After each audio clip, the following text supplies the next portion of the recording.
Hey everyone, I'm back from the dead with another video. I know it's been a really long time since I've been doing a lot of videos, but I think we need to get back into the swing of things again. And today I'm going to bring back one of my classic styles that I've done before, and it has been requested by an anonymous user. Their name's not going to be given out for privacy reasons, but yeah, let's get right into this. Alright, before I get into reading out all this, I just want to credit, let's see here, what's his name? Gar/Matt Dymersky. I probably butchered that name. But yeah, credit to him. And I did get a new mic, so quality is going to be tip-top shape today. Alrighty. Sunday. I'm not sure why I'm writing this down on paper and not on my computer. I guess I've just noticed some odd things. It's not that I don't trust the computer. I just need to organize my thoughts. I need to get down all the details, somewhere objective, somewhere I know that what I write can't be deleted or changed. Not that that's happened. It's just everything blurs together here, and the fog of memory lends a strange cast of things. I'm starting to feel cramped in this small apartment. Maybe that's the problem. I just had to go and choose the cheapest apartment, the only one in the basement. The lack of windows down here makes the day and night seem to slip by seamlessly. I haven't been out in a few days because I've been working on this programming project so intensively. I suppose I just wanted to get it done. Hours of sitting and staring at a monitor can make anyone feel strange. I know, but I don't think that's it. I'm not sure when I first started to feel like something was odd. I can't even define what it is. Maybe I just haven't talked to anyone in a while. That's the first thing that crept up on me. Everyone I normally talk to online while I program has been idle, or they've simply not logged on at all. My instant messages go unanswered. The last email I got from anybody was from a friend saying he talked to me when he got back from the store, and that was yesterday. I'd call with my cell phone, but reception's terrible down here. Yeah, that's it. I just need to call someone. I'm going to go outside. Well, that didn't work out so well. As the tingle of fear fades, I'm feeling a little ridiculous for being scared at all. I looked in the mirror before I went out, but I didn't shave the 2-day stubble I've grown. I figured I was just going out for a quick cell phone call. I did change my shirt though, because it was lunchtime, and I guess that I'd run to at least one person I knew. That didn't end up happening. I wish it did. When I went out, I opened the door to my small apartment slowly. A small feeling of apprehension had somehow already lodged itself in me. For some indefinable reason, I chalked it up to have not spoken to anyone but myself in a day or two. I peered down the dingy gray hallway, made dingier by the fact that it was a basement hallway. On one end, a large metal door led to the building's furnace room. It was locked, of course. 2 dreary soda machines stood by it. I bought a soda from one the first day I moved in, but it had a 2-year-old expiration date. I'm fairly sure that nobody knows these machines are even down here, or my cheap landlady just doesn't care to get them restocked. I closed my door softly and walked to the other direction, taking care not to make a sound. I have no idea why I chose to do that, but it was fun giving into the strange impulse not to break the droning hum of the soda machines, at least for the moment. I got to the stairwell and took the stairs up to the building's front door. I looked through the heavy door's small square window and received quite the shock. It was definitely not lunchtime. City gloom hung over the dark street outside, and the traffic lights at the intersection in the distance blinked yellow, dim clouds purple and black from the glow of the city hung overhead. Nothing moved, save the few sidewalk trees that shifted in the wind. I remember shivering, though I wasn't cold. Maybe it was the wind outside. I could vaguely hear it through the heavy metal door, and I knew it was that unique kind of late-night wind.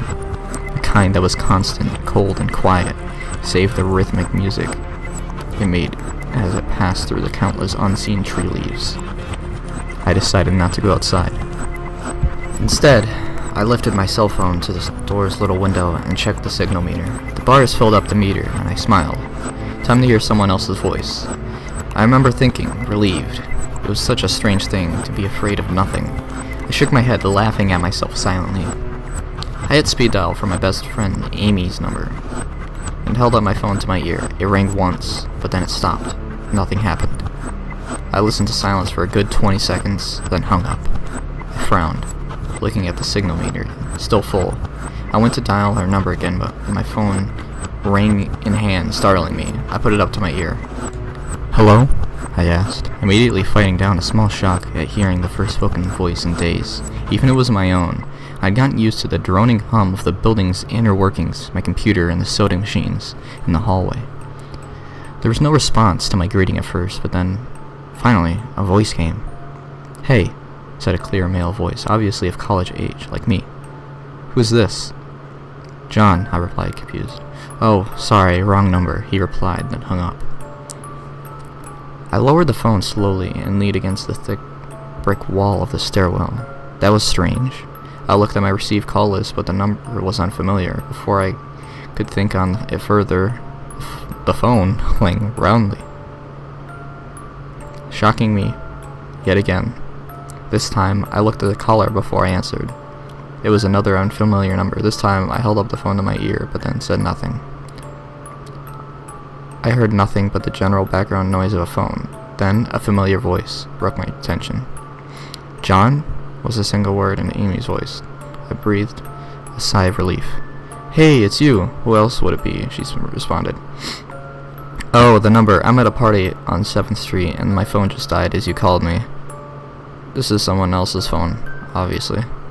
"Oh, okay. Where are you?" she asked.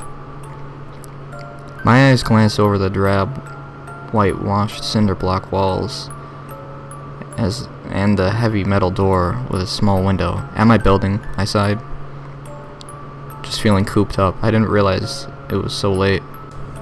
"You should come here," she said, laughing. "Nah, I don't feel like looking for some strange place by myself in the middle of the night," I said, looking out the window at the silent, windy street that secretly scared me just a tiny bit. "I think I'm just gonna keep working or go to bed." "Nonsense," she replied. "I can come get you. Your building is close to 7th Street, right?" "How drunk are you?" I asked lightheartedly. "You know where I live." "Oh, of course," she said abruptly. "I guess I can't get there by walking, huh?" "You could if you wanted to waste half an hour," I told her. "Right," she said. "Okay, have to go. Good luck with your work."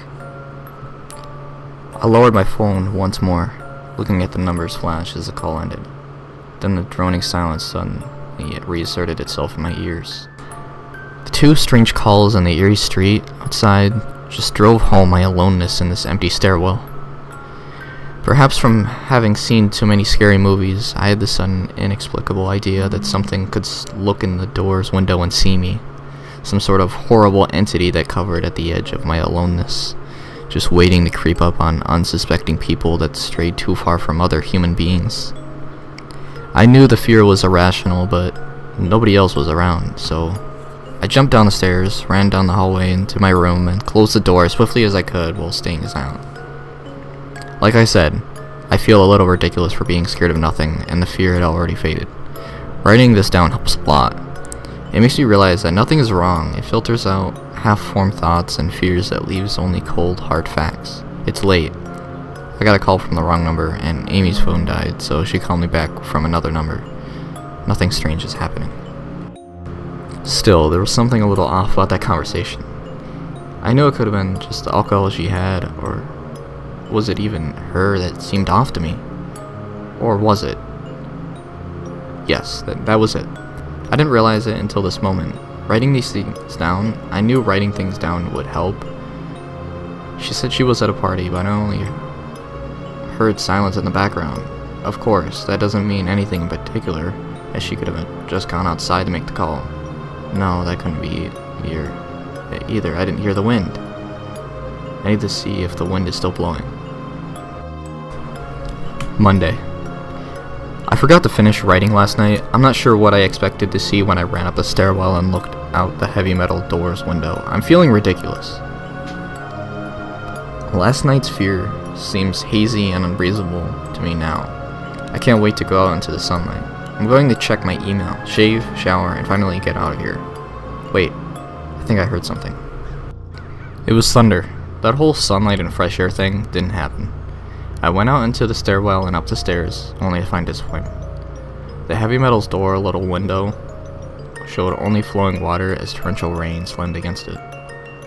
Only a very dim, gloomy light filtered in through the rain, but at least I knew it was daytime, even if it was a gray, sickly wet day. I tried looking out the window and waiting for lightning to illuminate the gloom, but the rain was too heavy and I couldn't make out anything more than vague, weird shapes moving at odd angles, and the waves washing down the window. Disappointed, I turned around, but I didn't want to go back to my room. Instead, I wandered further up the stairs, past the first floor, and the second stairs ended at the third floor, the highest floor in the building. I looked through the glass that ran up the outer wall, but it was that warped, thick kind that scatters the light, not that there was much to see through the rain to begin with. I opened the stairwell door and wandered down the hallway to the 10 or so thick wooden doors, painted blue a long time ago, were all closed. I listened as I walked out, but it was the middle of the day, so I wasn't surprised that I heard nothing but the rain outside.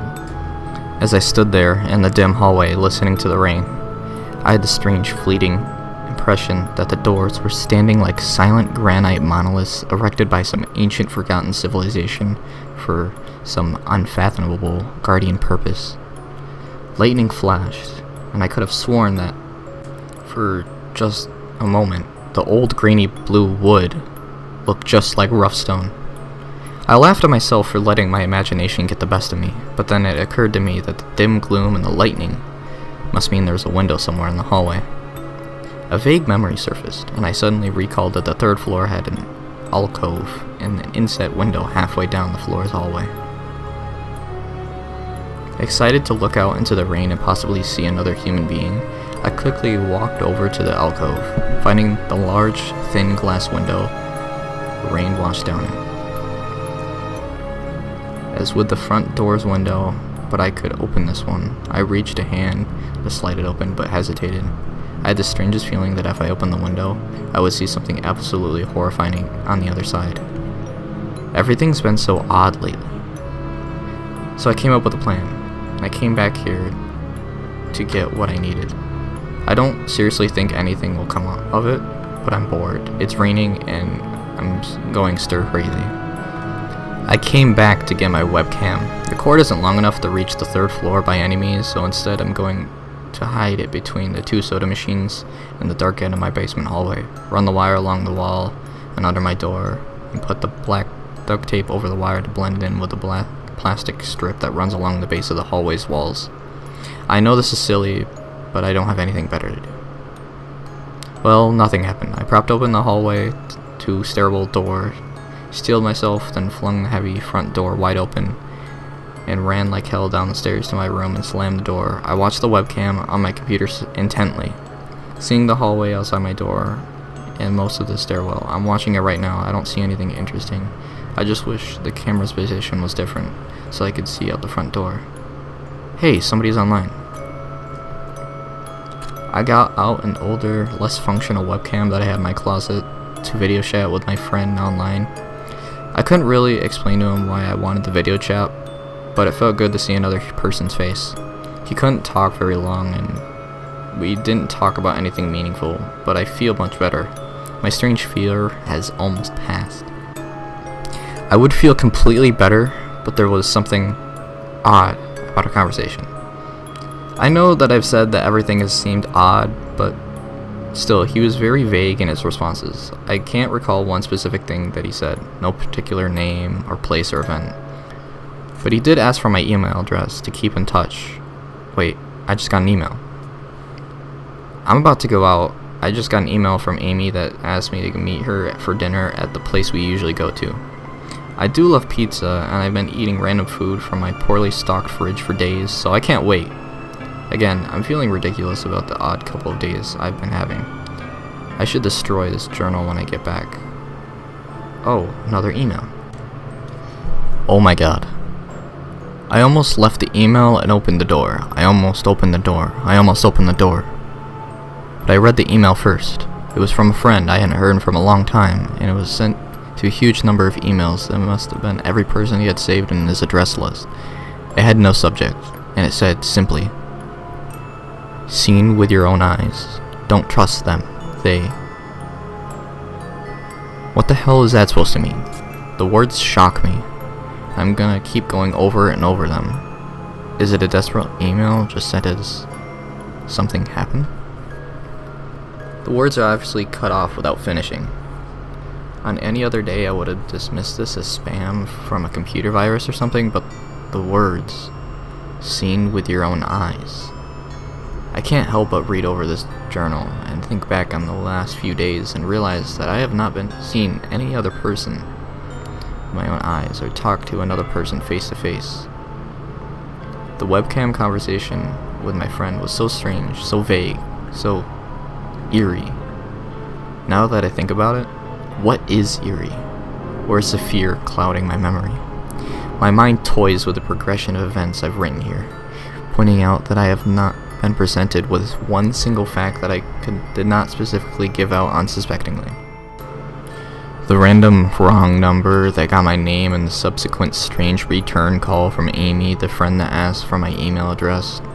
I messaged him first when I saw him online, and then I got my first email a few minutes after that conversation.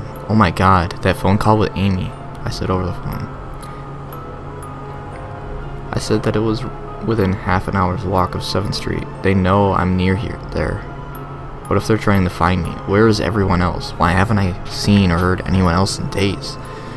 No, this is crazy. This is absolutely crazy. I need to calm down. This madness needs to end. I don't know what to think.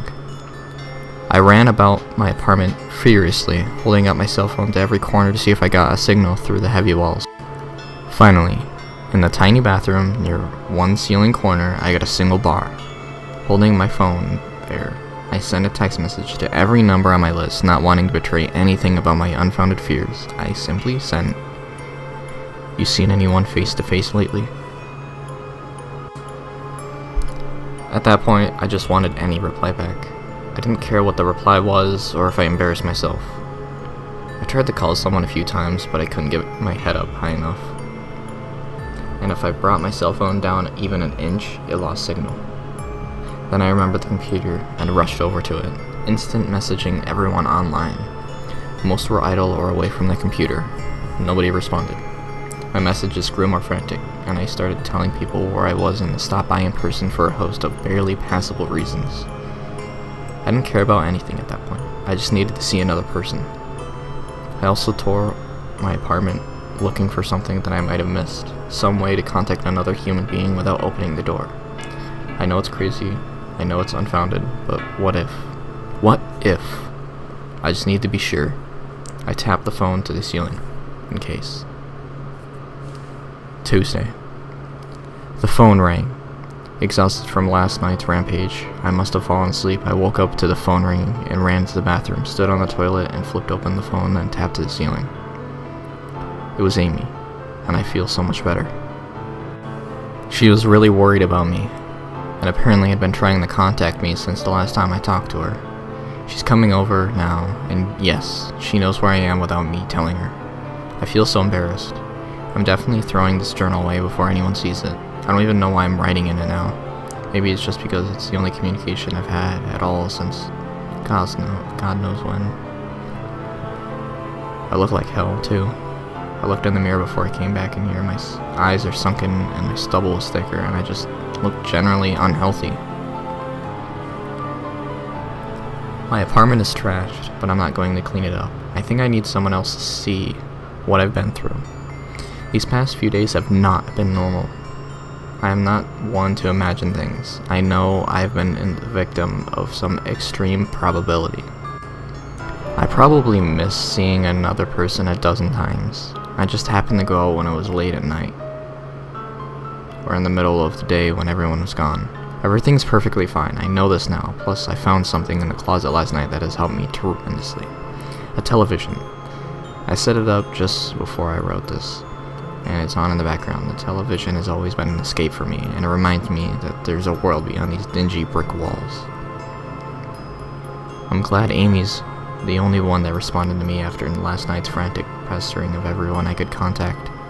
She's been my best friend for years. She doesn't know it, but I count the day that I met her among one of the few moments of true happiness in my life. I remember that warm summer day fondly. It seems like a different reality from this dark, rainy, lonely place. I feel like I spent days sitting in that playground, much too old to play, just talking with her and hanging around, doing nothing at all. I still feel like I can go back to that moment sometimes, and it reminds me that this damn place is not all there is. Finally, a knock on the door. I thought it was odd that I couldn't see her through the camera I had between the two soda machines. I figured it was bad positioning, like when I couldn't see out the front door. I should have known. After the knock, I yelled through the door, jokingly that I had a camera between the soda machines because I was embarrassed myself that I had taken this paranoia so far. After I did that, I saw her image walk over the camera and look down at it. She smiled and waved.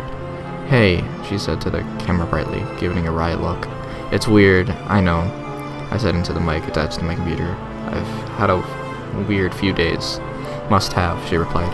"Open the door, John." I hesitated. How could I be sure? "Hey, humor me a second here," I told her through the mic. "Tell me one thing about us, just to prove to me you're you." She gave the camera a weird look. Alright, she said, slowly thinking. "We met randomly at a playground when we were both way too old to be there." I sighed deeply as reality returned and fear faded. God, I've been so ridiculous. Of course it was Amy. That day wasn't anywhere in the world except in my memory. I never mentioned it to anyone, not out of embarrassment, but out of strange secret nostalgia and a longing for those days to return. If there was some unknown force at work trying to trick me as I feared, there was no way they could know about that day. "Haha, alright, I'll explain everything," I told her. "Be right there." I ran to my small bathroom and fixed my hair as best as I could. I looked like hell, but she would understand. Snickering at my own unbelievable behavior and the mess I've made out of the place, I walked to the door. I put my hand on the doorknob and gave the mess a one-last look. So ridiculous, I thought. My eyes traced over the half-eaten food lying on the ground, the overflowing trash bin, and the bed I'd tipped to the side looking for God knows what. I almost turned the door and opened it, but my eyes fell on one last thing. The old webcam. The one I used for that eerily vacant chat with my friend. Its silent black sphere lay haphazardly tossed to the side, its lens pointed at the table where this journal lay. An overwhelming terror took me as I realized that if something could see through that camera, I would have seen what I just wrote about that day. I asked her for any one thing about us, and she chose the only thing in the world that I thought they or it did not know. But it did. It did know. It could have been watching me the whole time. I didn't open the door. I screamed. I screamed in uncontrollable terror. I stomped on the old webcam on the floor. The door shook and the doorknob tried to turn, but I didn't hear Amy's voice through the door. Was the basement door made to keep out drafts too thick? Or was Amy not outside? What could have been trying to get in, if not her? What the hell is out there? I saw her on my computer through the camera outside. I heard her on the speakers through the camera outside, but was it real? How can I know? She's gone now. I screamed and shouted for help. I piled up everything in my apartment against the front door. Friday. At least I think that it's Friday. I broke everything electronic. I smashed my computer to pieces. Every single thing on here that could have been accessed by network access or worse, altered. I'm a programmer, I know. Every little piece of information I gave out since this started. My name, my email, my location. None of it came back outside until I gave it out. I've been going over and over what I wrote. I've been pacing back and forth, alternating between stark terror and overpowering disbelief. Sometimes I'm absolutely certain some phantom entity is dead set on the simple goal of getting me to go outside. Back to the beginning. With a phone call from Amy, she was effectively asking me to open up the door and go outside. I kept running it through my head. One point of view says I acted like a madman, and all of this extreme convergence of probability, never going outside at the right times by pure luck, never seeing another person by pure chance, getting a random nonsense email from some computer virus at just the right time. The other point of view says that this extreme convergence of probability is the reason that whatever is out there hasn't gotten to me already. I keep thinking, I never opened the window on the 3rd floor, I never opened the front door. Until that incredibly stupid stunt with the hidden camera, after which I ran straight into my room and slammed the door, I haven't opened my own solid door since I flung open the front door of the building. Whatever's out there, if anything's out there, never made an appearance in the building before I opened the front door. Maybe the reason it wasn't in the building already was that it was elsewhere getting someone else. And then I waited until I betrayed my existence by trying to call Amy, a call which didn't work until it called me and asked me my name. Terror literally overwhelms me every time I try to fit pieces of this nightmare together. That email, short cut off, was it from someone trying to get the word out? Some friendly voice that was really trying to warn me before I came? Seen with my own eyes, don't trust them, exactly what I've been so suspicious of. It could have masterful control of all things electronic, pressing its insidious deception to trick me into coming outside. Why can't it get in? It knocked on my door. I must have some solid presence. The door.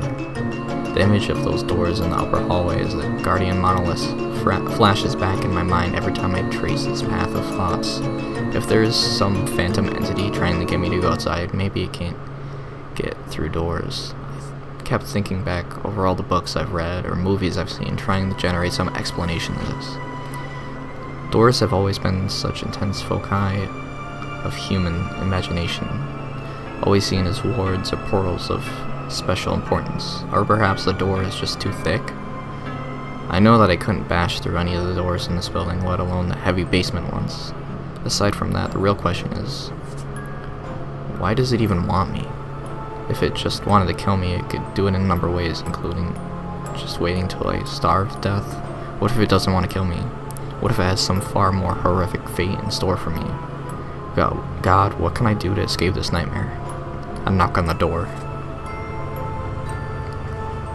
I told the people on the other side of the door, I need a minute to think and I'll come out. I'm really just writing this down so I can figure out what to do. At least this time I heard their voices, my paranoia, and yes, I recognize I'm being paranoid, as me thinking of all sorts of ways that their voices could be faked electronically. There could be nothing but speakers outside simulating human voices, but did it really take them 3 days to come to talk to me? Amy is supposedly out there along with 2 policemen and a psychiatrist. Maybe it took them 3 days to think of what to say to me. The psychiatrist's claim could be pretty convincing. If I decided to think this has all been a crazy misunderstanding and not some entity trying to trick me into opening the door.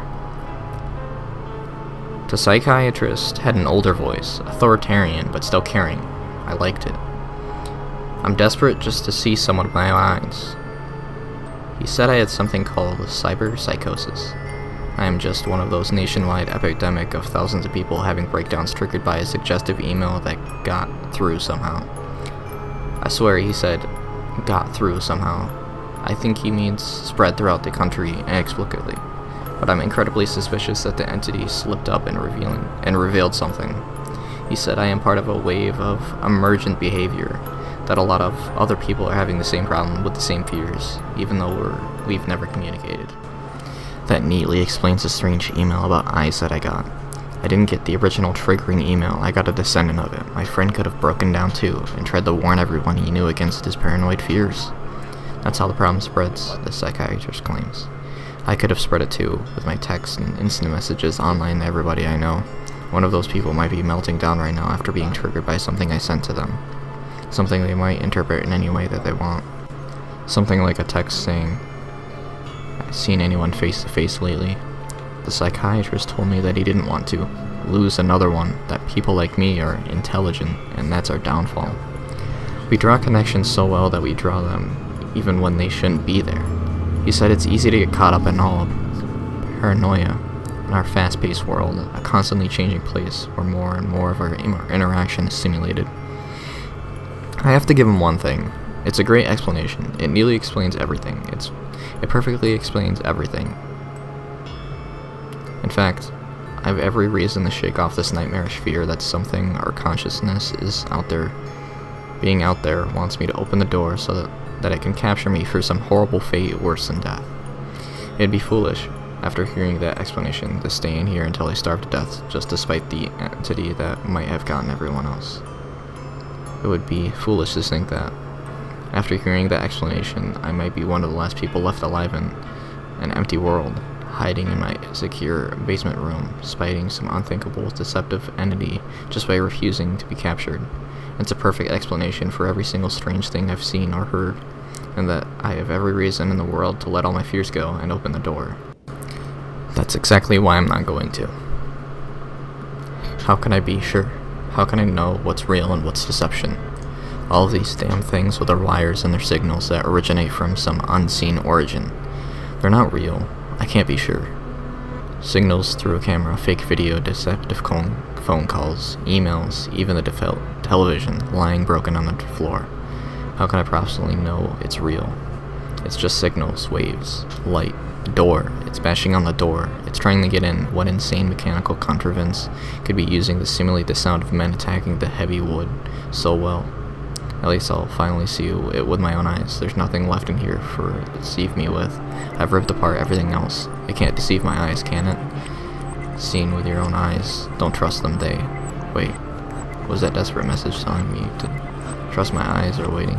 Warning me about my eyes too. Oh my god, what's the difference between a camera and my eyes? They both turn light into electrical signals. They're the same. I can't be deceived. I have to be sure. I have to be sure.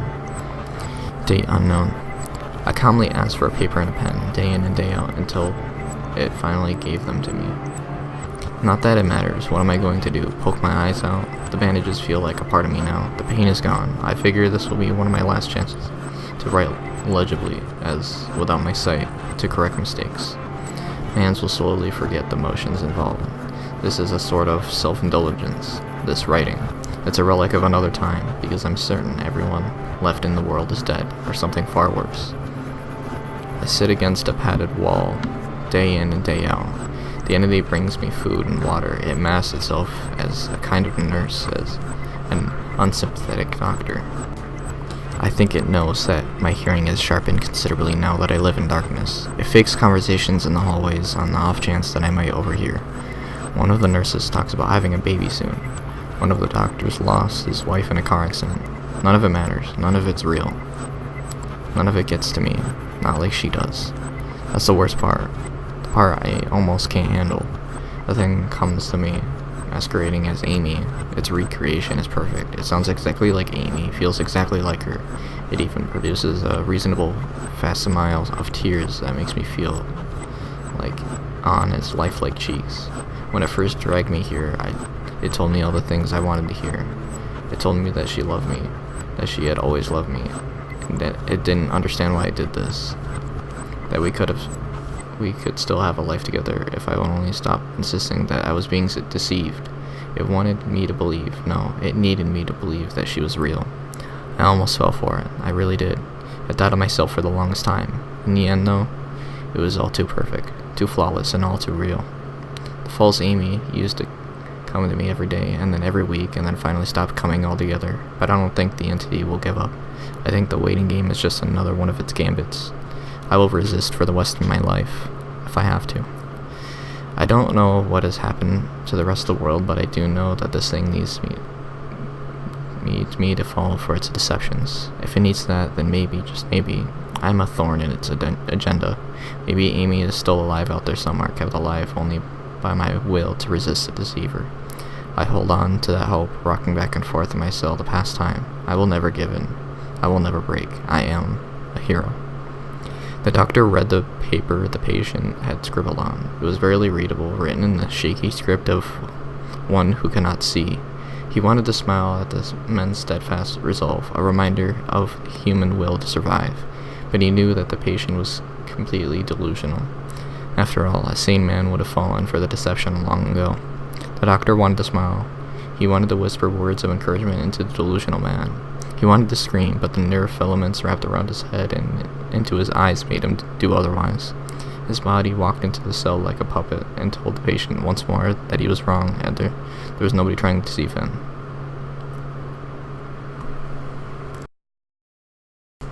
Alright. That was a quite lengthy one. About, let's see, 6,159 words long. Yeah, that's crazy. Like, a really long read, but I think it was pretty good.